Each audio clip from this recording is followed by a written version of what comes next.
Super 30 classes 10th class की geography चल रही थी और 10th क्लास की ज्योग्राफी हमारा चैप्टर चल रहा था भारतीय कृषि। हमारा चैप्टर चल रहा था भारत की क्लास में जो भारत की प्रमुख फसलें हैं उन फसलों का वर्गीकरण देखा था, कृषि का वर्गीकरण देखा है ना, ऋतुओं के आधार पर वर्गीकरण किया हमने, फसलों के आधार पर वर्गीकरण किया और हमने सबसे पहली जो फसल है ना खाद्यान्न फसल उसके बारे में बात की थी, जिसमें हमने भारत की प्रमुख खाद्यान्न फसलें जिनमें हमने गेहूं देखा, चावल देखा, मक्का देखा और बाजरा देखा। ये भारत की प्रमुख खाद्यान्न फसलें हैं, गेहूं, चावल, मक्का और बाजरा। इन चारों के उत्पादन के बारे में देखा कि किस प्रकार इनका उत्पादन किया जाता है, इनके उत्पादन के लिए हमारे यहाँ जो भौगोलिक आवश्यकताएं हैं है ना वो किस प्रकार होने चाहिए, भौगोलिक विशेषताएं उस क्षेत्र की कैसी होनी चाहिए, वहां पर बारिश कैसी होनी चाहिए, वहां का तापमान कैसी होनी चाहिए और इसके साथ साथ हमने देखा ये जो है इनका उत्पादन किस प्रकार और कौन कौन से राज्यों में किया जाता है। क्लियर? तो इस प्रकार हमारे भारत की जो खाद्यान्न फसलें वो हो चुकी थी। प्रमुख दलहन फसलें, खाद्यान्न फसलें पूरी हो चुकी थी। अब हम बात करेंगे प्रमुख दलहन फसलें। दलहन फसलें किन्हें कहते हैं? जो भारत की प्रमुख दालें हैं उन दालों को। देखें, भारत की अधिकांश जनसंख्या शाकाहारी है, इस कारण प्रोटीन के स्रोत के रूप में दालों का उपयोग किया जाता है। आज जैसा कि आप जानते हैं दालों से हमें क्या प्राप्त होता है, दालों से हमें प्रोटीन प्राप्त होता है और यहाँ की अधिकांश जनसंख्या कैसी है? शाकाहारी। क्लियर? साथ ही दलहन की फसलों को किसानों द्वारा भूमि की उर्वरता बनाए रखने के कारण भी बोया जाता रहा है। ये यहाँ पर एक्चुअली होता क्या है कि जब भूमि जैसे जैसे एक्चुअली क्या हम क्या है कि जैसे जैसे किसी क्षेत्र पर लगातार खेती करते रहते हैं, किसी भूमि पर अगर लगातार खेती करते रहे तो उससे क्या होता है, समय के साथ साथ उस भूमि की जो उर्वरक क्षमता है, उपजाऊ क्षमता है, वह धीरे धीरे क्या होती है? खत्म होती जाती है, धीरे धीरे कम होती जाती है। तो ऐसे में उस भूमि की उर्वरकता को, उपजाऊ क्षमता को बनाए रखने के लिए वहां पर क्या किया जाता है, किसान उन क्षेत्रों में दलहन की जो फसलें हैं उन्हें बोते हैं। और दलहन की फसलों को बोने से क्या होता है, भूमि की उर्वरता जो है हमेशा एक जैसी बनी रहती है, ये भूमि को पकड़ के रखती है अपने पास, इन भूमि को बंजर होने से बचाती है। ये सबसे बड़ा फायदा है भारतीय किसानों को, इसलिए जो यहाँ है दलहन फसलों की जो खेती प्रमुख रूप से की जाती है। क्लियर? देखें, भारत में दालें खरीफ तथा रबी दोनों मौसम में बोई जाती है। भारत में जो दाल हम बोते हैं खरीफ के मौसम में भी बोते हैं और रबी के मौसम में भी बोई जाती है। मूंग, मोठ, उड़द, अरहर आदि खरीफ के मौसम तथा मटर, चना, मसूर आदि रबी के मौसम में उत्पादित की जाती है। देखिए, हमने जब मौसम पढ़ी थी, हमने जब इसका जो फसलों का वर्गीकरण पढ़ा था तब आपने देखा होगा ऋतु के आधार पर हमने वर्गीकरण किया था। आपको अगर याद हो तो हमने ऋतु के आधार पर जो है फसलों का वर्गीकरण किया था और हमने पहले देखी थी खरीफ की फसल, फिर देखी थी रबी की फसल और फिर देखी तीसरी जायद की फसल। खरीफ की फसल मैंने कहा आपको कब बोई जाती है? जून जुलाई में बोई जाती है और अक्टूबर नवंबर में काट दी जाती है। फिर रबी की फसल की बात की तो अक्टूबर नवंबर में बोई जाती है ना, और मार्च अप्रैल में काट दी जाती है। फिर बात की हमने जायद की फसल की, जो कि क्या है फरवरी से अप्रैल के बीच बोई जाती है तथा जून जुलाई में काटी जाती है। तो ये जो है मौसम की ऋतु होती है ना, इन ऋतुओं के आधार पर हमने फसलों का वर्गीकरण देखा था। अब हम बात कर रहे हैं यहाँ पर जो दलहन फसलें हैं भारत की प्रमुख, उन दलहन फसलों के बारे में, और हमने देखा कि जो दलहन तथा रबी दोनों मौसमों में बोई जाती है। क्लियर? अब बात आई कि खरीफ के मौसम में कौन सी फसल बोते हैं, दैट मीन्स जून जुलाई में कौन सी जो है दाल बोई जाती है, तो उसमें प्रमुख रूप से नाम आता है मूंग का, मोठ का, उड़द है, अरहर। ये जो दालें हैं ये खरीफ के मौसम में अर्थात जून जुलाई में बोई जाती है और अक्टूबर नवंबर में इनको क्या किया जाता है? काट दिया जाता है। क्लियर? और उसी के साथ साथ अगर बात करें रबी की फसलों की तो मटर और चना, मुख्य रूप से मटर, चना और उसके साथ साथ मसूर जो है ये रबी के मौसम में बोई जाती है, अर्थात अक्टूबर नवंबर में बो देंगे और मार्च अप्रैल में क्या करेंगे? इनको प्राप्त करेंगे। क्लियर? भारत में दालों के उत्पादन में भी 1/3 भाग चने की दाल का है, यानी अगर 1/3 भाग देखें, 1/3 पार्ट देखें हमारी टोटल दालों का, कुल दालों का, तो किसका है? चने की दाल का। यह मुख्यतः उत्तरी भारत में, पंजाब, अब ये दालें कहाँ बोई जाती है? क्षेत्र बता रखे आपको। यह मुख्यतः उत्तरी भारत में, पंजाब में, हरियाणा, राजस्थान, उत्तर प्रदेश, पश्चिम बंगाल के मैदानी भागों में बोई जाती है। दलहन फसलें जो है ये जो मैदानी भाग है नदियों के, है ना, नदियों के द्वारा जो मैदान बनते हैं उन मैदानी भागों में दलहन फसलें बोई जाती है। अब मैदानी भाग कौन कौन से? तो उत्तरी भारत में देखा जाए तो पंजाब, हरियाणा, राजस्थान, उत्तर प्रदेश और पश्चिम बंगाल के मैदानी भागों में बोई जाती है। अब बात करें राजस्थान की तो देखिए, राजस्थान में चने का उत्पादन गंगानगर, हनुमानगढ़, बीकानेर के नहरी सिंचाई वाले भागों में किया जाता है, क्योंकि आपको पता है राजस्थान में जो जल का अभाव है, मरुस्थलीय क्षेत्र होने के कारण यहाँ जो बरसात जो है पर्याप्त मात्रा में नहीं हो पाती। तो ऐसी स्थिति में इन दालों के उत्पादन के लिए जो है हमारे यहाँ पर एक नहर निकलती है, इंदिरा गांधी नहर परियोजना। जब आपने जल संसाधन वाला टॉपिक पढ़ा होगा तब इसके बारे में आपने देखा भी होगा। इस नहर को पढ़ा भी होगा, है ना। तो यहाँ जो है हमारे भारत में राजस्थान की बात करें तो राजस्थान में जो चना है उस इंदिरा गांधी नहर वाले क्षेत्र में अर्थात गंगानगर में, हनुमानगढ़ में और बीकानेर का जो नहर वाला जो सिंचाई वाला भाग है उस क्षेत्र में इसका जो उत्पादन किया जाता है।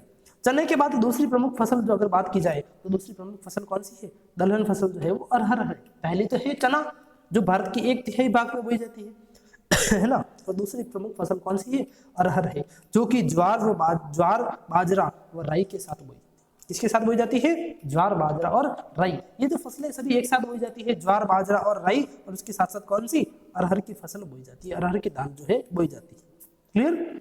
देखिए आगे इस फसल का उत्पादन महाराष्ट्र, देखो इस फसल का जो उत्पादन है उस उत्पादन में महाराष्ट्र का जो देश में प्रथम स्थान है, दूसरा स्थान उत्तर प्रदेश का है और तीसरा स्थान किसका है? कर्नाटक का। किसका?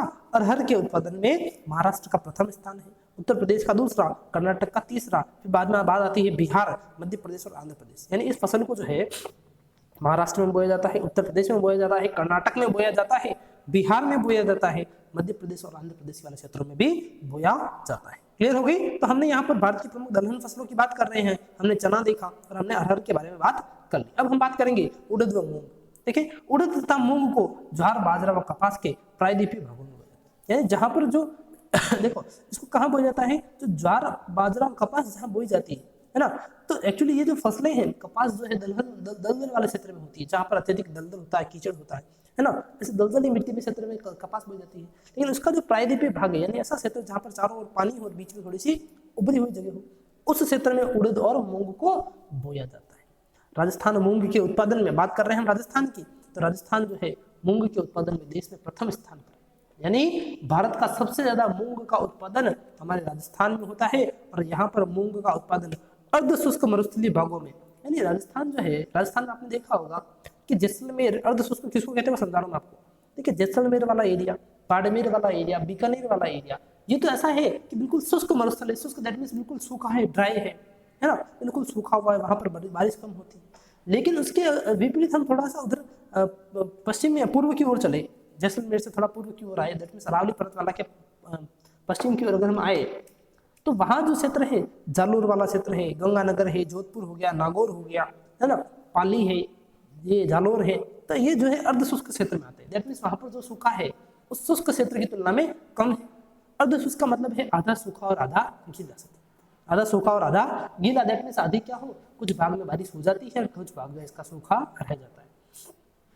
तो राजस्थान में हम बात करें मूंग की, तो यहाँ पर मूंग का उत्पादन अर्ध शुष्क मरुस्थलीय भागों में अर्थात जालोर, नागौर, जोधपुर, है ना, पाली, इन क्षेत्रों में किया जाता है। इसी प्रकार राजस्थान में उड़द को हाड़ौती क्षेत्रों में, हाड़ौती किसको कहते हैं, यानी जो पहले एक क्षेत्र था हमारे राजस्थान में, अगर देखा जाए कोटा, बूंदी, बारां और झालावाड़ वाला क्षेत्र अगर देखें आप मैप में, देखना राजस्थान का मैप देखें अगर, तो कोटा, बूंदी, बारां और झालावाड़ वाला जो क्षेत्र है राजस्थान के जो जिले हैं, उन क्षेत्रों में पहले हाड़ा राजाओं का शासन था। कौन से राजा थे? हाड़ा राजा। जैसे अपने मेवाड़ में राणा थे, है ना, मारवाड़ में जो है मेवाड़ में राणा थे, रावल थे, है ना। इस प्रकार जो है अलग अलग शासक होते थे।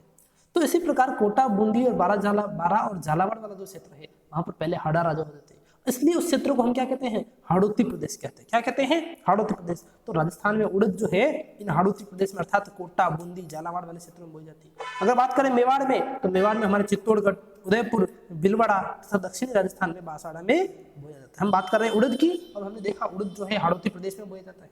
मेवाड़ में हमने देखा चित्तौड़, उदयपुर, भीलवाड़ा, और दक्षिणी राजस्थान में हम बात करें तो हमारा बांसवाड़ा जिला जो है, इस बांसवाड़ा जिले में इस फसल का उत्पादन किया जाता है। क्लियर? मसूर की दाल को रबी की फसलों के साथ पूर्वी राजस्थान में अलवर, भरतपुर और धौलपुर में बोया जाता है। यानी मसूर की दाल है उसको पूर्वी राजस्थान में जो जिले हैं, है ना, वहां पर अलवर, भरतपुर, धौलपुर उन क्षेत्रों में बोया जाता है। क्लियर? तो इस प्रकार हमने हमारे यहाँ की भारत की जो प्रमुख दलहन फसलें हैं, जिनमें हमने अरहर देखा, मसूर देखा, चना देखा, उड़द देखा, उन सभी दलहन फसलों के बारे में बात की। और हमने देखा कि राजस्थान जो है हमारा राजस्थान, है ना, वो मूंग के उत्पादन में देश में प्रथम स्थान पर है उसका। क्लियर? इस प्रकार हमारी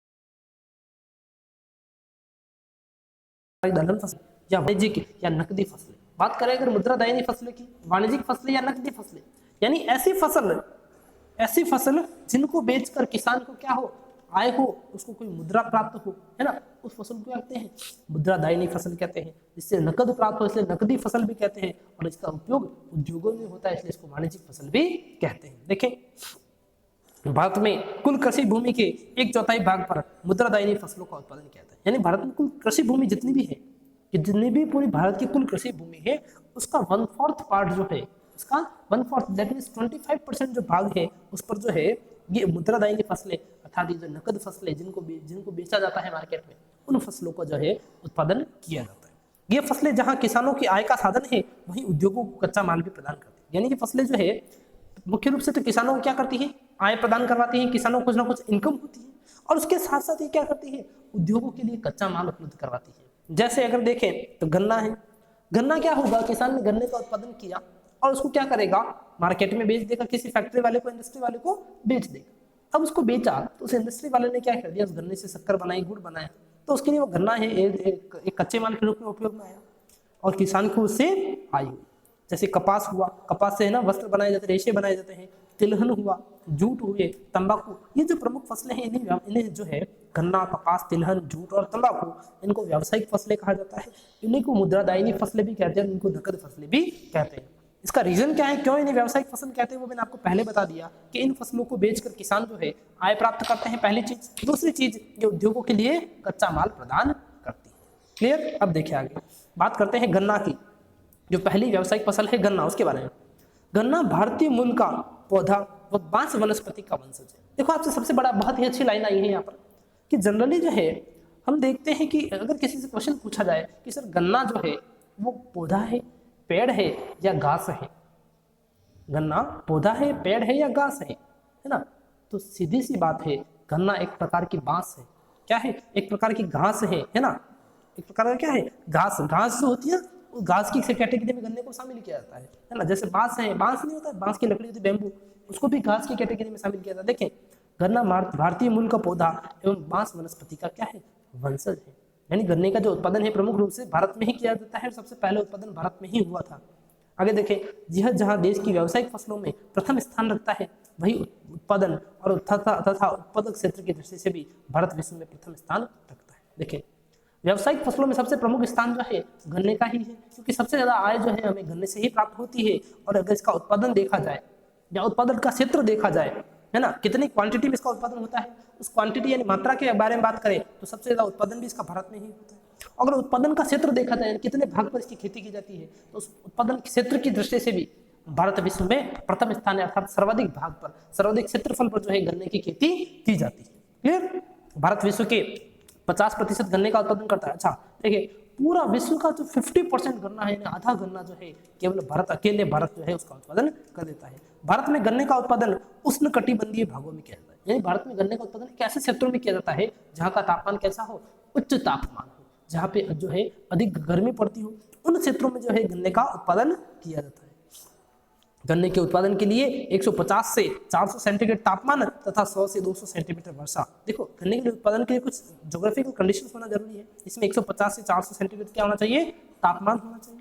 100 से 200 सेंटीमीटर क्या होने चाहिए, वर्षा होने चाहिए। और नदी घाटी क्षेत्रों की नमी युक्त चिकनी दोमट मिट्टी तथा कछारी मिट्टी उपयुक्त मानी जाती है। यानी जो चिकनी मिट्टी है उसी को दोमट कहते हैं और उसी को कछारी मिट्टी भी कहते हैं। और ये मिट्टी जो है नदी घाटी क्षेत्रों में पाई जाती है और इस मिट्टी में गन्ने का उत्पादन किया जाता है। क्लियर। गन्ने के उत्पादन क्षेत्र में सर्वाधिक उत्तरी भारत, जबकि उत्पादन पैदावार की दृष्टि से दक्षिणी भारत। तो उत्पादन का क्षेत्र देखा जाए, अगर कितने भाग पर खेती की जाती है, कितने क्षेत्रफल पर खेती की जाती है, तो सर्वाधिक जो है उत्तरी भारत में इसका उत्पादन क्षेत्र है। जबकि उत्पादन कितना हो रहा है, कितनी मात्रा में हो रहा है, वह सर्वाधिक कहाँ होता है, दक्षिणी भारत में इसका उत्पादन है सर्वाधिक, अग्रणी। क्लियर। देखिए, क्योंकि दक्षिणी भारत की जलवायु गन्ने में रस की मात्रा को बढ़ाती है, जिससे उत्पादन अधिक होता है। दक्षिणी भारत की जो आर्द्र जलवायु है, आर्द्र जलवायु यानी दक्षिणी भारत में जो जलवायु है वो कैसी है, आर्द्र। दैट मींस वहां वर्षा अधिक होती है। आर्द्र किसको कहते हैं, जहां वर्षा अधिक हो, जहां वर्षा में आर्द्रता की मात्रा अधिक हो, जहां पर्यावरण में आर्द्रता की मात्रा अधिक हो, जल वाष्प की मात्रा अधिक हो, जल अधिक हो, है ना। जिससे क्या होता है, गन्ने में रस बढ़ जाता है, इसलिए वहां पर उत्पादन भी क्या होता है, इसका अधिक होता है। भारत में गन्ने के प्रमुख उत्पादक राज्यों में उत्तर प्रदेश जो है गन्ने का सबसे अधिक उत्पादन करता है ना। उत्तर प्रदेश, महाराष्ट्र, कर्नाटका, तमिलनाडु, आंध्र प्रदेश और गुजरात प्रमुख है। और इसके अतिरिक्त राजस्थान में बात करें, राजस्थान में गन्ना उदयपुर, गंगानगर, भिलवाड़ा, चित्तौड़गढ़, बूंदी में पैदा किया ये जो इसके क्षेत्र है, हमने भारत की बात की और भारत के बाद हमने राजस्थान के क्षेत्र देखे। और भारत में गन्ने का उपयोग गुड़, चीनी व अल्कोहल बनाने के लिए किया जाता है। भारत में जो गन्ना है उसका उपयोग किसमें किया जाता है? इससे गुड़ बनाया जाता है, इससे चीनी बनाई जाती है और इससे अल्कोहल का निर्माण भी किया जाता है। तो इस प्रकार हमने आज भारत की प्रमुख दलहन फसलें देखी, प्रमुख दालें देखी, और उसके बाद हमने देखा कि एक्चुअली जो है व्यावसायिक फसलें होती क्या है, मुद्रादायनी फसलें क्या होती है, नकद फसलें किन्हें कहते हैं, और उसके अंतर्गत हमने आज की क्लास में गन्ने के बारे में देखा। आज के लिए इतना ही। कल की क्लास में हम बात करेंगे अगली जो मुद्रादायनी फसल है, वाणिज्यिक फसल है जो कपास है, उसके बारे में हम कल की क्लास में पढ़ेंगे। आज के लिए इतना ही, धन्यवाद।